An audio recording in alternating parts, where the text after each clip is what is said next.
ऐसा है कि ये फॉरवर्ड ब्लॉक के प्रत्याशी है आदरणीय आर.बी. प्रजापति जी।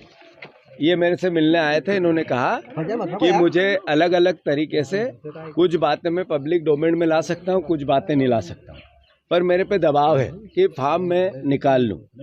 मैंने इसकी शिकायत निर्वाचन आयोग, नेशनल निर्वाचन, राज्य निर्वाचन आयोग को की है। उसकी कॉपी भी मुझे दी है। ये कॉपी आप सब देख लें।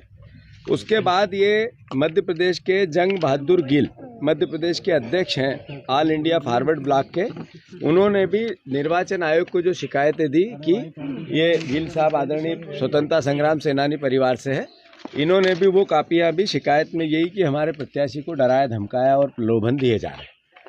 2 दिन पहले समाजवादी पार्टी के प्रत्याशी का नामांकन निरस्त कर दिया।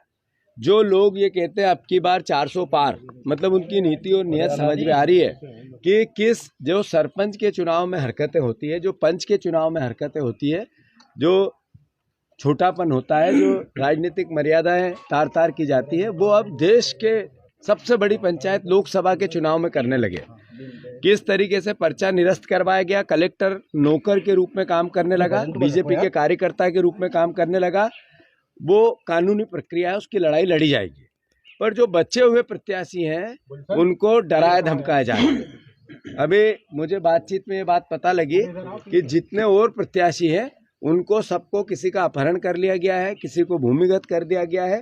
कोई जमीन पे नहीं घूम सकता है, पब्लिक डोमेन में नहीं आ सकता, मीडिया में नहीं आ सकता है। अगर ये बात गलत है तो मैं भारतीय जनता पार्टी को चुनौती देता हूं कि जो प्रत्याशी हैं अभी बचे हुए, वो आज पब्लिक डोमेन में नहीं है तो वो कहाँ हैं? वो मीडिया के सामने नहीं है तो कहाँ हैं?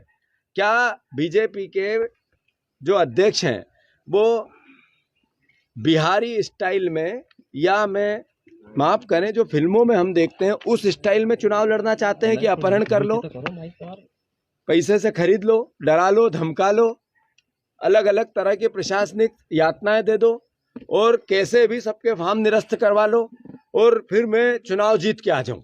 क्या भारतीय जनता पार्टी का देश के प्रधानमंत्री आज आ रहे हैं जबलपुर, इस तरह का देश बनाना चाहते हैं आप?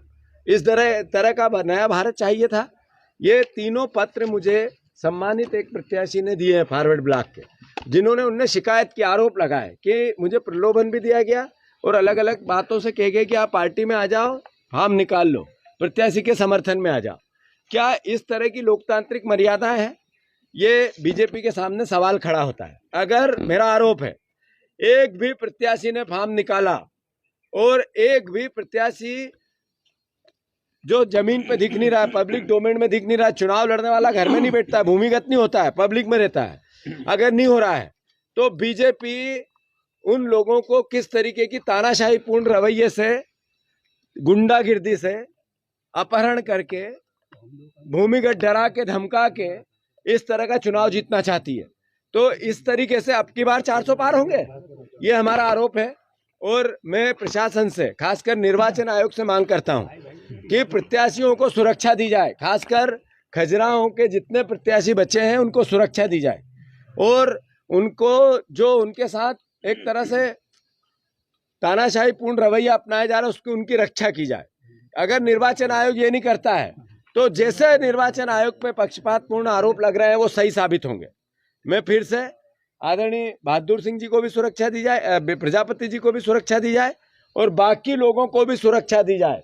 अगर ऐसा नहीं करते हैं तो निर्वाचन आयोग भी कठपुतली के रूप में काम कर रहा है, ये एहसास फिर से एक बार होगा। धन्यवाद। Bharatiya Janata party sir